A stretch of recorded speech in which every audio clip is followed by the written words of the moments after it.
Hey, what is up guys? Since it'll most likely be a few more days before I can finish up a full-on in-depth review of Outlast 2, I at least wanted to share with you my initial thoughts on the game so I could give you a somewhat brief overview of how it stacks up against other recent horror games.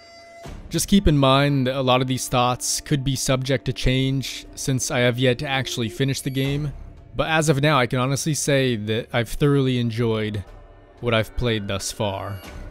As someone who's come to love horror in general, whether it be a game or a movie, I must say that this game has one of the best atmospheres that I've seen in an extremely long time. Not only visual-wise, but sound as well.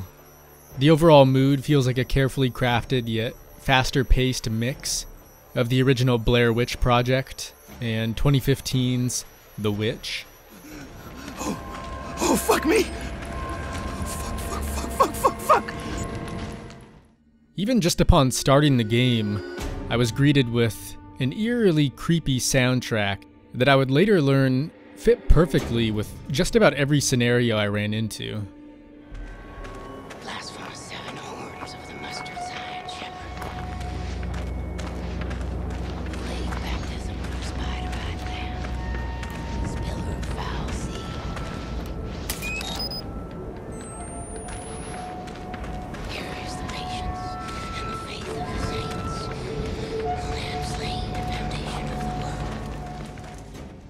Even now, it continues to send chills down my spine, and my only hope is that it doesn't become too repetitive later on.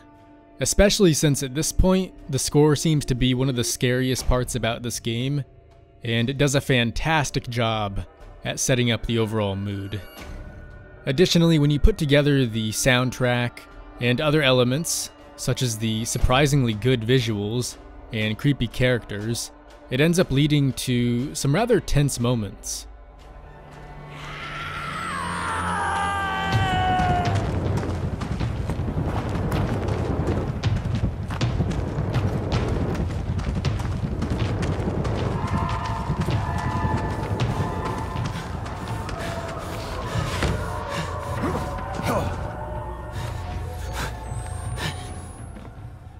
And these moments continue to come in all shapes and sizes, whether they be crawling under houses, trying to escape a group of hillbillies, Conception. blindingly running through a cornfield,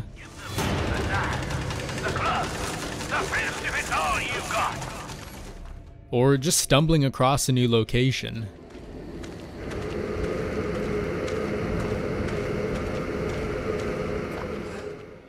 And speaking of locations, this game takes place in a variety of places, all of which are surrounded by the dark reaches of the woods. For me, the woods can be a peaceful place, granted you know where you are, but when you throw in odd noises, a dark and mysterious atmosphere, and uncertainty in general, the woods then transform into an endless maze with no real dead end. The devs have also managed to craft a lighting system that feels so real and unforgiving that your camera will oftentimes become your lifeline when it comes to navigating a dark area. Now, that's not to say it's a necessity, and truthfully that was one of the main things that I was a little worried about. I didn't want to be staring through a lens the entire game, seeing nothing but the green hue of the night vision, though I can thankfully confirm that from what I've played so far, there really is a nice balance. At times you can easily travel by the candlelight of a town, and at others you'll absolutely need the camera just to see 3 feet in front of you. One of the main things I found about this game that I've come to enjoy a hell of a lot more than the new Resident Evil or even Alien Isolation is the fact that you have no way to defend yourself aside from either running away or hiding. This way is...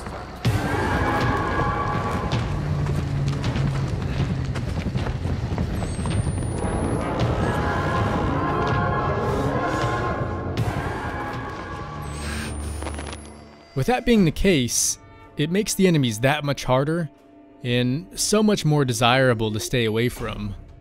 Not once did I ever feel as though I had the upper hand, like I would have in a game like Resident Evil. Because of this, every encounter felt like life or death, and more often than not, I'd find myself actually breathing a sigh of relief after some of the more tense situations.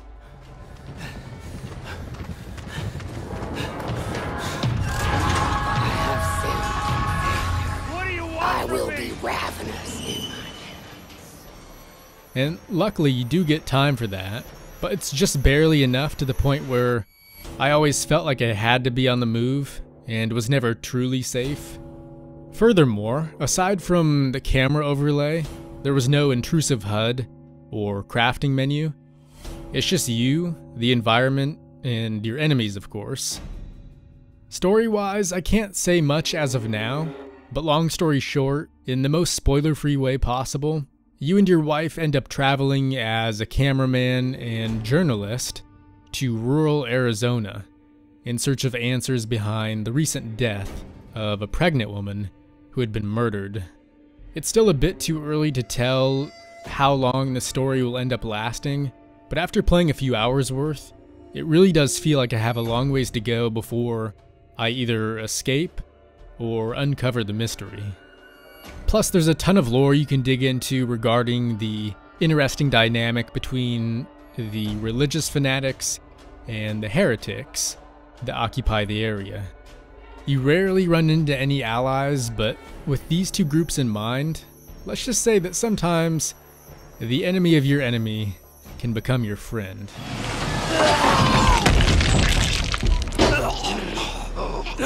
Be still.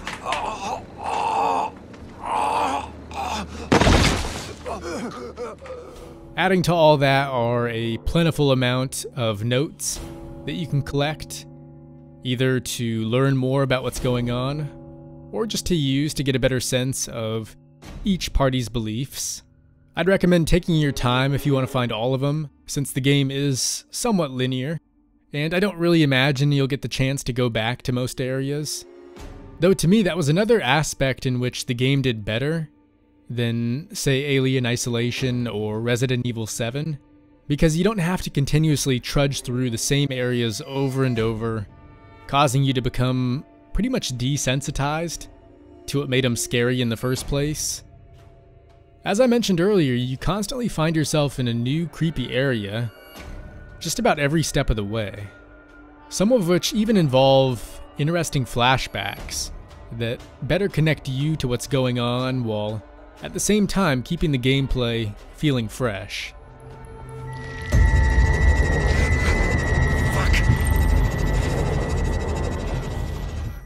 Overall, and from personal experience, I highly recommend playing this game at nighttime if you have the option to.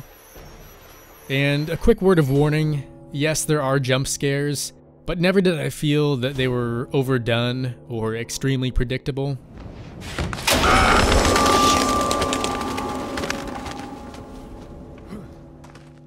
Instead of needing those as the main source to scare people, I found that the game's different unscripted chase sequences led to some of the more frightening moments. Okay.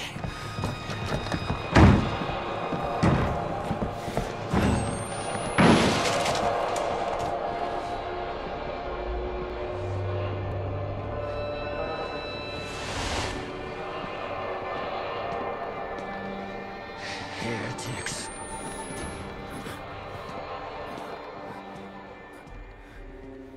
But all in all, I do still have a ton I'd like to say, but I'll go ahead and leave that for the full review, mainly because although this game does feel very promising, I'm also aware that horror games tend to fall into the same repetitive nature more and more the further you progress, and I have to be sure that this game doesn't do that before I can recommend it to any of you.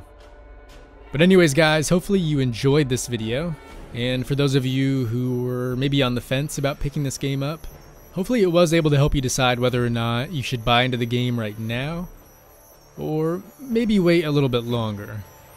All that being said though, I'll be sure to get the full review out as soon as it's ready. So for now, thanks for watching, and as always, I will see you in the next one.